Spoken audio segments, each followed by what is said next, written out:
আসসালামু আলাইকুম গাইস। আমি শুধু আপনাদেরকে একটা কথাই বলতে চাই, আপনারা ভিডিওটা তো দেখতেই পাচ্ছেন, ওই যে 500 টাকা দান করতেছে, এরপরে আবার 500 টাকা চাচা দান করে দিল, তারপরে দেখা যাচ্ছে আবার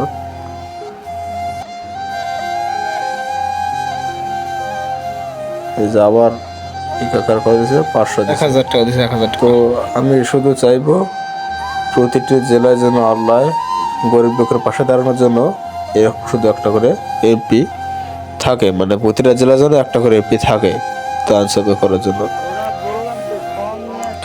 তিনি অনেক ভালো মানুষ, আর সে একজন সাধারণ লোক না, এমপি, সরকারি এমপি। তো হাসিনার কর্মচারী আপনারা দেখতেই পাচ্ছেন। তো ভাইয়ের কিন্তু ইনশাল্লাহ আল্লাহ যেন ভালো করে, তার জন্য সবসময় উন্নতি থাকে, যেন তার জীবনে সে যেন সুখে বাস করতে পারে, আমরা দোয়া করি। কেননা সে অনেক ভালো দান সাহায্য করছে, গরিব মানুষের পেছনে দাঁড়াচ্ছে।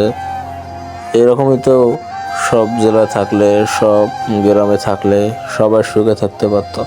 কিন্তু আমরা তো সবাই আমরা নিজের স্বার্থটা নিয়েই টানাটানি করি, যার কারণে গরিবদের কি হয়ে যায় সেটা আমরা বোঝার চেষ্টা করি না। তা যাই হোক, বিদায় নিচ্ছি, পরে আরেকটা ভিডিও ইনশাল্লাহ আসবো।